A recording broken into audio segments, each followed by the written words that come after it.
Eh, Assalamualaikum warahmatullahi wabarakatuh. Perkenalkan nama saya Rehan Abika Fariza dengan NRP 01 11 18 400 00070 dari Departemen Fisika. Jadi di sini saya akan mempresentasikan terkait metode manufaktur bahan komposit sebagai tugas dari mata kuliah pengayaan material komposit. Jadi untuk metode manufaktur bahan komposit ini sendiri terbagi menjadi 3 jenis, yaitu ada open molding atau cetakan terbuka, lalu close molding atau cetakan tertutup, dan juga ada uh, cast polymer molding atau cetakan polimer. Jadi untuk tiap 3 jenis itu tadi juga terbagi menjadi beberapa metode. Yang untuk cetakan terbuka di sini terbagi menjadi 3 metode, yaitu ada filament winding, ada hand layup, dan juga ada spray up. Lalu untuk yang close molding di sini terbagi menjadi 8 metode, yaitu ada vacuum back molding, ada vacuum infusion processing, ada resin transfer molding, compression molding, pultrusion, reinforced reaction injection molding, centrifugal casting, dan continuous lamination. Lalu untuk yang cast polymer molding atau cetakan berbasis polimer, di sini terbagi menjadi 2 jenis, yaitu ada gel coat culture stone molding dan juga solid surface molding. Jadi kita langsung masuk ke jenis yang pertama, yaitu cetakan terbuka, dan untuk metode filament winding. Jadi untuk filament winding sendiri ini adalah satu proses dari cetakan terbuka, di mana dalam proses atau metode ini semua pembuatan komposit atau uh, metode fabrikasinya ini dilakukan secara otomatis atau menggunakan mesin. Uh, di sini untuk metode filament winding sendiri ini digunakan mandrel berputar. Jadi dari fiber yang ada di mandrel itu dialirkan menuju bak resin, dan nanti eh, fiber yang sudah terlapisi oleh resin akan digulung lagi sesuai dengan orientasi dari mandrel berputarnya. Itu. Jadi filamen atau fiber sendiri ini akan secara kontinu melewati rendaman resin. Nah, uh, lalu susunan dari fibernya ini sendiri nanti akan diatur secara geometris agar kekuatannya uh, bisa tercapai maksimum dan juga sudah sesuai dengan arah yang sudah ditentukan. Gitu. Lalu untuk lapisan dari kompositnya ini sendiri juga bisa diatur tergantung dari jumlah putaran dari mandrelnya. Gitu. Untuk metode ini sendiri, metode filament winding ini sendiri biasa dikombinasikan juga dengan teknik pemotongan serat atau dengan hook chop. Gitu. Lalu untuk kekurangan dan kelebihannya mohon maaf, dari metode ini, yaitu adalah untuk kelebihannya, eh, produknya ini seragam karena eh, diputar pada mandrel, dan juga arahnya juga seragam gitu. Lalu arah kekuatannya ini juga dapat diatur dengan mengatur sudut lilitan. Jadi sudut dari lilitannya itu bisa diatur pada mandrel, apakah mau miring atau mau tegak lurus, atau itu bisa diatur. Lalu untuk biaya produksinya murah karena hanya membutuhkan roll fiber dan juga bak resin, lalu bisa dililit di mandrel yang berputar. Lalu untuk kekuatan produknya tinggi karena persentase fibernya tinggi. Gitu. Lalu untuk kekurangannya di sini, eh, produk kompleks itu tidak bisa secara mudah difabrikasi atau dimanufaktur dengan metode ini, karena untuk produk yang kompleks, desainnya kompleks, juga membutuhkan mandrel yang juga kompleks. Gitu. Lalu untuk produk yang lengkungan terbalik itu tidak bisa diproduksi dengan metode ini. Lalu biaya peralatannya mahal. Biaya peralatan di sini termasuk persiapan mandrelnya ya. Jadi mungkin akan lebih sulit untuk menyiapkan mandrelnya. Tapi untuk biaya produksinya lebih murah karena hanya tinggal menyiapkan fiber dan juga resin gitu. Lalu kualitas permukaan produknya kurang baik karena mungkin yang bagian dalam yang lapisan pertama itu akan baik, tapi untuk bagian yang luar itu akan sedikit kasar karena tidak ada treatment pada permukaannya gitu. Lalu masuk ke metode yang kedua yaitu hand layup. Metode hand layup sendiri ini adalah metode cetakan terbuka yang mungkin paling mudah atau paling sering digunakan gitu. Karena metode ini paling membutuhkan sedikit alat. Yang dibutuhkan hanyalah mungkin hanya kuas, lalu cetakan dan juga mungkin rolling atau roller untuk menggiling resinnya nanti begitu. Mungkin untuk yang pertama pada metode ini cetakan nanti akan disemprotkan dengan gel coat atau lapisan pertama yang nanti akan memperhalus permukaan bagian awal atau lapisan paling awal dan juga mempermudah pada saat melepas komposit dari cetakan gitu. Uh, Lalu res fiber itu nanti akan diletakkan pada lapisan pertama setelah gel coat ya. Nanti setelah itu baru dituangkan resin dan diratakan dengan menggunakan kuas ataupun dengan roller itu. Produk metode ini biasa digunakan dalam pembuatan bodi kapal, lalu tangki penampungan, dan juga bak mandi. Dan untuk kelebihan dan kekurangannya dari metode ini, mungkin yang paling utama adalah mudah dilakukan karena tidak terlalu banyak alat yang harus disiapkan, dan juga material yang harus disiapkan hanya membutuhkan cetakan dan juga bahan untuk kompositnya, tidak ada material tambahan.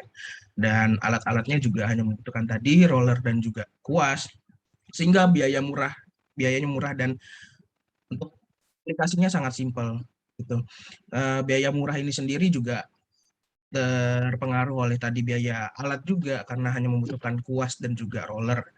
Nah, tapi kekurangannya di sini adalah ketebalannya tidak konsisten karena ketebalan dari masing-masing posisi atau ketebalan dari komposit itu tergantung oleh operator yang melakukan fabrikasi atau manufaktur, di mana di sini harus membutuhkan skill yang sangat mumpuni dalam meratakan resin yang digunakan sebagai matriks karena jika ada resin yang menggumpal di salah satu titik itu akan menghasilkan lapisan yang tidak bagus. Lalu kekuatan mekaniknya tidak sebaik close mold karena tidak ada treatment tambahan untuk memperkuat ikatan antarmuka dari fiber dan matriks sehingga matriks dan fiber hanya menempel sedemikian rupa gitu. Oleh karena itu kekuatan mekaniknya sedikit rendah. Lalu selanjutnya metode yang hampir mirip dengan hand layup yaitu spray up. Di sini metode spray up ini hampir sama dengan hand layup di mana hanya membutuhkan cetakan, tapi untuk alat yang digunakan ini hanya membutuhkan spray gun yang sudah dipasangkan dengan chopper sehingga nanti bisa langsung memotong fiber yang akan digunakan gitu. Untuk manufakturnya nanti cetakan sama seperti hand layup dilapisi dengan lapisan gel terlebih dahulu untuk memastikan permukaan awal dari komposit ini halus dan juga baik, berkualitas tinggi. Lalu setelah itu campuran fiber dan juga resin nanti akan disemprotkan melalui spray gun gitu. Mungkin agak berbeda dengan hand layup di mana resin nanti akan dioleskan dan juga diratakan dengan manual, tapi di sini komposisi dari fiber dan juga matriks atau resin di sini akan diatur sepenuhnya oleh spray gun dan operator spray gun di sini hanya mengatur ketebalan dan konsistensi dari tiap lapisan gitu. Jadi keterampilan operator di sini juga dibutuhkan untuk mengatur atau memastikan konsistensi atau ketebalan dari tiap lapisan komposit ini tetap merata. Uh, Mungkin kelebihan dan kekurangannya dari metode spray up di sini, uh, kelebihannya mungkin lebih cepat dalam proses produksi dibandingkan dengan metode yang lain. Uh, Metode yang lain dalam jenis open molding atau cetakan terbuka, karena di sini hanya membutuhkan apa ya, keterampilan dari operator dalam memainkan spray gun ya. Sisanya hanya disemprotkan fiber dan resinnya, jadi akan lebih cepat dalam proses manufakturnya. Lalu untuk produksinya simpel dan murah, karena hampir sama dengan hand layup, tidak terlalu banyak membutuhkan tools dan juga biayanya bisa ditekan. Lalu fiber dan resin lebih merata karena fiber dan resin ini disemprot ya ke cetakan, sehingga dan fiber juga dalam kondisi tercacah. Jadi persebaran fiber sendiri ini akan merata di tiap titik dari komposit. Lalu kekuatan produknya tinggi karena persentase fibernya tinggi, dan juga persebaran yang merata itu tadi meningkatkan persentase fiber dari tiap kompositnya. Itu.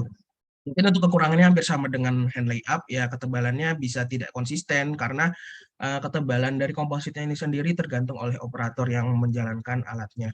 Itu. Dan untuk kekuatan mekanik, semua proses open molding di sini memiliki kekuatan kompositnya memiliki kekuatan mekanik yang tidak sekuat dari close mold karena tidak ada treatment tambahan untuk memperkuat ikatan antarmuka dari fiber dan juga matriks. Gitu. Lalu kita masuk ke jenis yang kedua, yaitu close molding atau cetakan tertutup. Uh, jadi untuk jenis metode yang pertama yaitu vacuum bag molding, di mana pada metode ini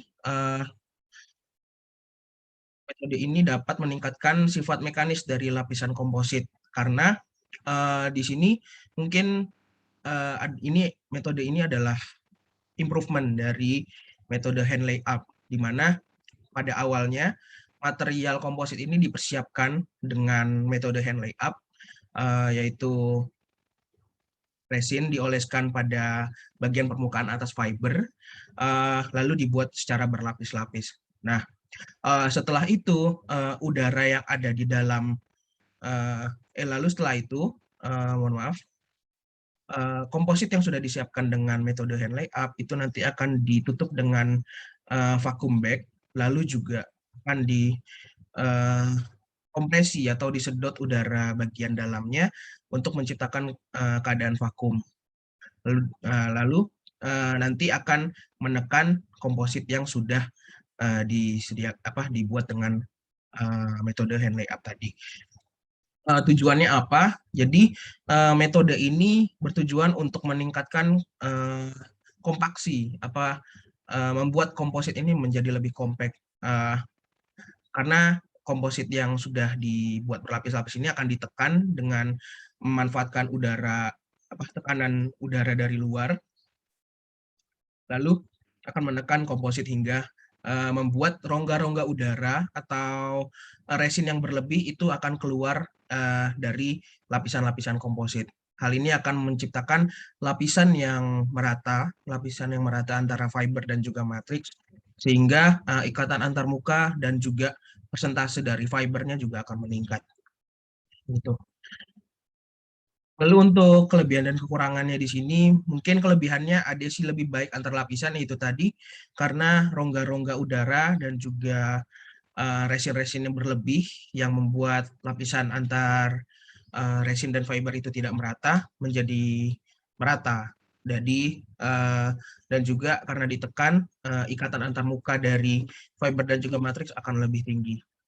Lalu rasio fiber dan matriks lebih mudah dikontrol karena di sini resin yang berlebih pada saat pengolesan dan error dari operasi hand layup ya, di sini bisa ditekan sehingga rasio dari matriksnya juga bisa diatur. Lalu fiber dan resin lebih merata, itu tadi karena resin berlebih juga ditekan keluar dari lapisan sehingga kompositnya akan jadi lebih merata. Lalu kekuatan mekanik lebih tinggi karena ikatan antarmukanya tadi lebih tinggi, akibat treatment untuk menghilangkan rongga-rongga udara yang ada pada resin. Lalu untuk kekurangannya mungkin lebih lama prosesnya dibandingkan dengan open mold karena setelah proses hand lay up untuk persiapan material yang pertama itu perlu dilanjutkan dengan proses vakum mungkin sekitar 5 jam atau lebih tergantung dengan ketebalan kompositnya dan juga materialnya gitu. Lalu untuk vacuum infusion processing mungkin metode ini sama dengan vacuum bagging di mana resin nanti akan dituangkan secara perlahan menuju komposit, menuju fiber, mohon maaf. Jadi resin ini akan dituang pada saat kondisi fiber juga ditekan dari luar, sehingga ini akan meningkatkan ikatan antarmuka dari fiber dan juga matriks. Lalu dengan metode ini juga itu meminimalisir adanya rongga udara, bahkan mungkin tidak akan adanya rongga udara karena setelah resin masuk ke dalam vacuum bagging dan ditekan, itu akan langsung menghilangkan rongga udara yang muncul dari resin dan juga membuat lapisan resin akan lebih rata karena akan langsung ditekan begitu. Lalu untuk kelebihan dan kekurangannya, kelebihannya mungkin hasil yang memiliki kekuatan tinggi, itu akibat karena lapisan antarmukanya keikatan antarmukanya yang tinggi juga, dan juga struktur yang lebih ringan karena tidak adanya resin yang berlebih, dan ketebalan resinnya bisa lebih diminimalisir sesuai dengan tekanan yang diberikan. Lalu peralatan murah dan juga minimal, mungkin sama dengan metode vacuum bagging di mana membutuhkan kompresor untuk menyedot udara yang ada di dalam vacuum bagging. Lalu fasio matrix tersebar lebih merata karena pada saat matriks ditambahkan melalui kompresor atau diinfusikan, itu akan langsung ditekan sehingga langsung merata tersebar ke seluruh lapisan fiber. Mungkin sama dengan metode close mold yang lain, kekuatan mekaniknya lebih tinggi jika dibandingkan dengan open mold.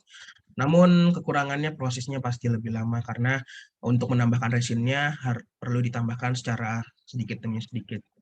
Gitu. Lalu untuk close molding dengan metode resin transfer molding, jadi di sini untuk metode RTM atau resin transfer molding di sini menggunakan cetakan, di mana cetakannya ini dibuat sesuai dengan bentuk dari produk yang kita inginkan. Lalu fiber yang sudah diletakkan dalam cetakan nanti akan disuntikan dengan resin melalui saluran atau selang mungkin dan disuntikan atau diinjeksikan ke cetakan. Gitu. Lalu pada cetakan ini sendiri juga dapat menggunakan metode penggunaan vakum sehingga dapat meningkatkan aliran resin yang masuk ke dalam rongga cetakan gitu. Mungkin metode ini hampir sama dengan vacuum infusion molding, tapi di sini berbeda karena untuk yang RTM menggunakan cetakan, sedangkan untuk vacuum infusion molding menggunakan vacuum bag begitu. Untuk kelebihannya, kombinasi material dan orientasi dapat digunakan. Jadi untuk material yang digunakan sendiri ini lebih bermacam-macam karena bisa menggunakan berbagai macam material, mungkin dari logam dan juga keramik gitu, begitu. Lalu untuk material yang digunakan sebagai cetakan sangat luas, bisa menggunakan keramik, bisa menggunakan polimer, dan juga bisa menggunakan metal tergantung dengan kebutuhan. Lalu untuk proses pengeringan bisa dilakukan pada suhu ruang, mungkin berbeda dengan beberapa metode di mana membutuhkan treatment khusus pada suhunya untuk memastikan kompositnya bisa terproduksi dengan baik. Tapi untuk metode ini bisa dilakukan pengeringan pada suhu ruang. Lalu rasio matriks tersebar lebih merata karena hampir sama dengan metode vacuum infusion molding. Untuk metode resin transfer molding ini akan metode resinnya itu akan ditambahkan sedikit demi sedikit hingga memastikan persebaran matriksnya lebih merata.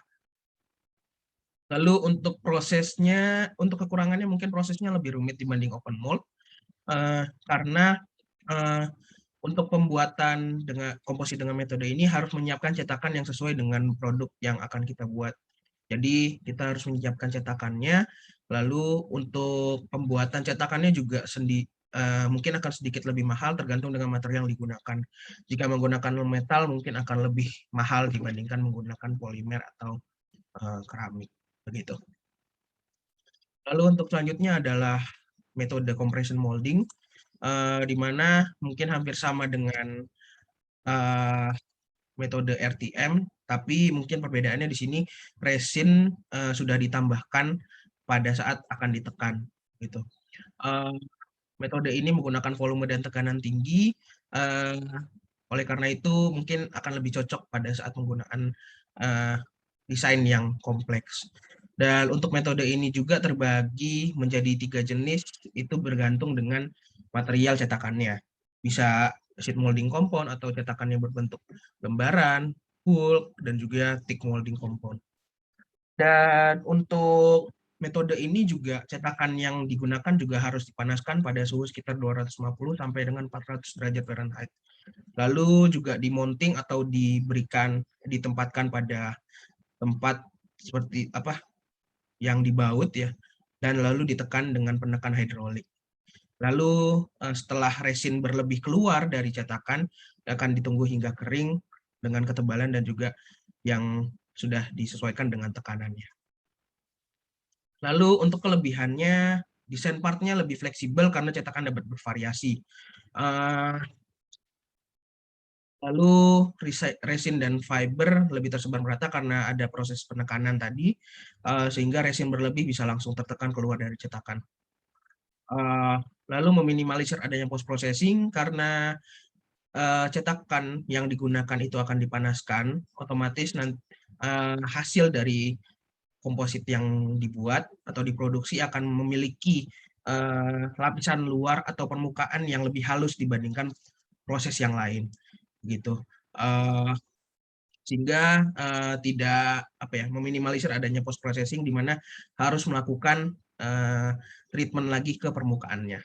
Lalu karena tadi meminimalisir adanya post processing dengan permukaan yang lebih baik setelah proses manufaktur, dan karena suhu yang tinggi tadi dilakukan pada cetakan, maka otomatis ya permukaan yang baik setelah proses manufaktur, gitu. Permukaannya lebih halus dibanding metode yang lain. Namun kekurangannya di sini mahal, karena untuk cetakannya sendiri ini mungkin hampir sama dengan resin transfer molding ya, di mana cetakannya harus dibuat terlebih dahulu, tapi untuk resin transfer molding lebih fleksibel dari material cetakan yang digunakan. Namun untuk yang compression molding di sini terbatas hanya cetakan berasal dari metal, sehingga diperlukan pembuatan cetakan untuk yang desain kompleks mungkin memerlukan CNC pada metal tersebut. Lalu untuk metode selanjutnya adalah pultrusion. Metode pultrusion sendiri ini adalah proses kontinu yang biasanya digunakan untuk membuat komposit dalam bentuk tub, dalam bentuk tub, pipa, dan segala macamnya. Mungkin biasa diaplikasikan pada tongkat pancing, lalu tongkat golf, dan juga bentuk-bentuk yang lain sesuai dengan kebutuhannya. Sebenarnya bentuknya tidak terbatas pada bentuk lingkaran saja, bisa juga bentuk-bentuk yang lain tergantung cetakan yang digunakan. Namun pultrusion ini biasa digunakan untuk komposit yang akan dibuat dengan panjang, akan ditarik dengan panjang gitu. Metode ini juga menghasilkan profil dengan beban yang bisa diterima oleh fiber. Itu sangat tinggi, karena fiber yang digunakan pada metode ini biasanya memiliki struktur yang sangat baik atau sifat-sifat mekanis yang sangat baik. Metode ini juga hampir sama dengan filament winding, cuman perbedaannya di sini resin akan ditambahkan, bukan fiber yang dilewatkan pada bak resin, tapi di sini resin akan ditambahkan sedikit demi sedikit, tapi juga nanti akan ditarik dan juga sambil dikeringkan, gitu. Mungkin kelebihannya lebih cepat dalam proses produksi karena menggunakan mesin. Lalu dibanding metode pabrikan yang lain, metode pultrusion ini sangat lebih hemat energi dibanding metode pabrikan lain, karena hanya membutuhkan daya untuk memanaskan atau mengeringkan dan juga untuk menarik fiber menggunakan, bukan fiber, menarik komposit dengan menggunakan roller. Lalu lebih efisien dalam penggunaan bahan karena fibernya akan ditarik terus-menerus dan resin yang ditambahkan juga sedikit demi sedikit sehingga lebih irit. Gitu. Lalu kekurangannya mungkin bentuk yang dapat dicetak terbatas karena tidak semua desain bisa dicetak dengan metode pultrusion ini. Hanya metode yang menghasilkan produk panjang begitu.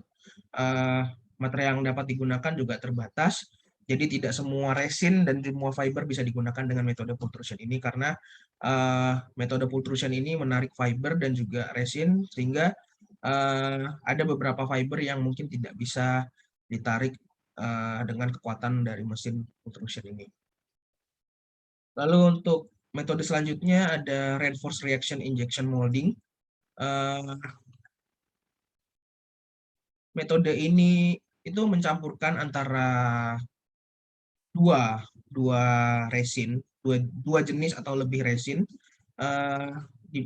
dicampur dengan menggunakan tekanan yang sangat tinggi sehingga hasil akhirnya nanti akan menjadi polimer termoset, di mana pada saat polimer ini sudah mengering maka tidak bisa dikembalikan ke bentuk cair semulanya atau irreversible begitu. Pada metode ini biasanya digunakan fiber dalam bentuk serbuk. Jadi sebelum dicampurkan dengan resin lain, fiber ini sudah ditambahkan dalam resin yang pertama. Lalu dengan tekanan yang lebih tinggi nanti akan dicampurkan dengan resin jenis lain. Tekanan yang tinggi ini berfungsi untuk menjaga resin yang dicampur nanti akan tetap dalam viskositas rendah.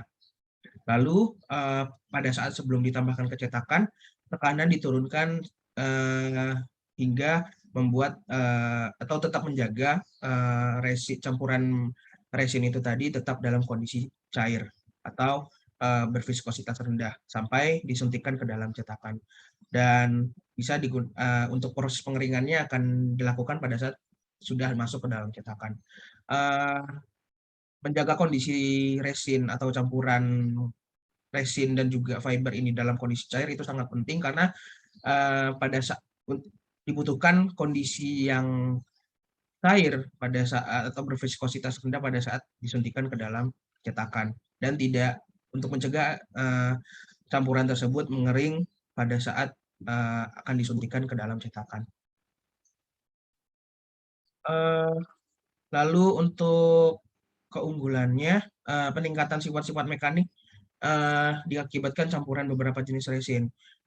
Pada metode ini, karena jenis resin yang digunakan itu sangat banyak, tidak terbatas hanya dalam satu jenis resin, bisa 2 atau lebih, itu juga dapat meningkatkan sifat mekanik dari komposit tersebut. Lalu untuk waktu pengeringannya lebih cepat karena campuran dari dua jenis resin ini tadi adalah termoset, jadi proses pengeringannya akan lebih cepat begitu. Lalu rasio fiber dan resinnya juga merata karena dicampur dengan menggunakan mesin dan juga fiber yang digunakan itu dalam bentuk serbuk. Lalu untuk kekurangannya mungkin pengoperasian alat yang rumit karena ada pengaturan tekanan pada saat pencampuran resin dan juga pada saat penjagaan atau menjaga si campuran kompositnya ini sendiri tetap dalam kondisi cair. Lalu untuk campuran resin atau atau perbandingan resin yang digunakan juga harus tepat karena mungkin karena penggunaan mesin yang besar pada saat campuran resinnya kurang tepat akan sulit diulang karena resin sudah tercampur. Itu jadi pada saat pembuatan ini harus sangat teliti. Lalu untuk metode selanjutnya adalah centrifugal casting atau cetakan berputar, di mana fiber dan juga resin akan ditambahkan secara perlahan pada saat cetakannya berputar. Dengan memanfaatkan gaya sentrifugal yang disebabkan oleh cetakan yang berputar, campuran dari fiber dan juga resin ini akan bertahan di bagian bawah atau bagian dinding di cetakan. Lalu bagian yang bagian komposit yang menempel dengan cetakan otomatis akan berkualitas bagus karena selalu tertekan dengan gaya sentrifugal. Lalu untuk bagian luar komposit yang tidak dekat dengan cetakan akan terlapisi oleh resin, sehingga lapisan dari kompositnya ini sendiri akan berkualitas tinggi. Lalu juga dengan bagian luar yang terlapisi resin, itu akan meningkatkan ketahanan kimia dari komposit itu sendiri. Kelebihan dan kekurangannya, untuk kelebihan metode ini, permukaan produknya berkualitas tinggi, lalu penahanan zat yang mudah menguap, karena tadi cetakannya itu diputar dan dalam keadaan tertutup, otomatis zat-zat yang mudah menguap akan tetap tertahan di cetakan. Lalu fiber dan resinnya juga lebih merata karena diputar secara terus-menerus. Namun untuk kekurangannya mungkin tidak bisa sesuai dengan desain yang akan kita inginkan, karena cetakannya itu berbentuk roller atau drum yang besar, sehingga perlu melakukan proses processing atau pembentukan lagi sesuai dengan desain yang diinginkan. Lalu untuk metode dari close molding yang terakhir, yaitu adalah continuous lamination. Di sini continuous lamination ini biasa digunakan untuk memproduksi komposit yang berbentuk lebaran. Pada saat metode ini juga biasanya digunakan apa ya, mesin yang memiliki panjang sekitar 3 meteran. Lalu pada metode ini juga campuran dari fiber dan resin akan dicampur dan lalu ditutupi dengan plastik film. Lalu ditarik selama proses laminasi, di mana pada proses laminasi ini juga akan mengalami proses pemanasan dan juga pendinginan. Lalu lapisan ini nanti akan dikompaksi oleh roller dalam bentuk roll. Gitu. Biasanya digunakan dalam pembentukan kaca kendaraan dan juga bodi kendaraan.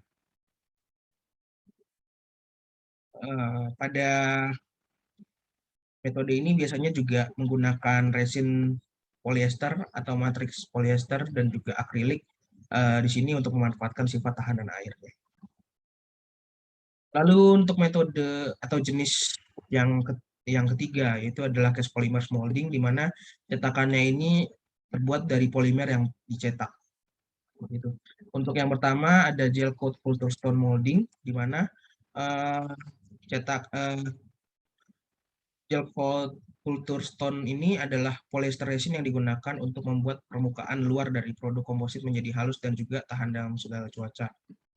Lalu untuk metode ini biasanya campuran matriks dan juga resin, fiber, matriks dan juga fiber, mohon maaf, nanti akan ditambahkan di bagian luar cetakannya. Gitu. Beberapa variasi dari produk batu kultur ini atau metode ini dimanufaktur menggunakan permukaan yang dilapisi gel dan proses pencetakan matriks. Lalu pada metode ini juga gel disemprotkan pada permukaan cetakan. Lalu setelah lapisan kering, campuran resin dan juga fiber akan dituangkan sedikit demi sedikit pada cetakan. Setelah itu dihentakkan sedikit demi sedikit untuk mengkompaksi, dan setelah kering bisa dikeluarkan dari cetakan. Lalu untuk selanjutnya atau yang terakhir adalah solid surface molding, di mana pada metode ini biasa mungkin hampir sama dengan metode yang sebelumnya, tapi untuk metode ini digunakan mesin untuk menambahkan campuran dari matriks dan juga fibernya.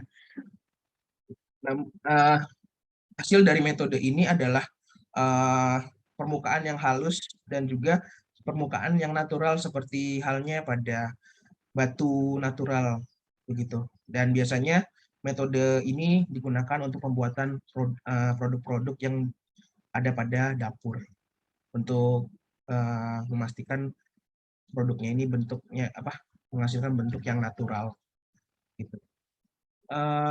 Mungkin sekian presentasi dari saya terkait metode manufaktur bahan komposit. Apabila ada kekurangan, mohon dimaafkan. Wabillahi taufiq wal hidayah. Wassalamualaikum warahmatullahi wabarakatuh.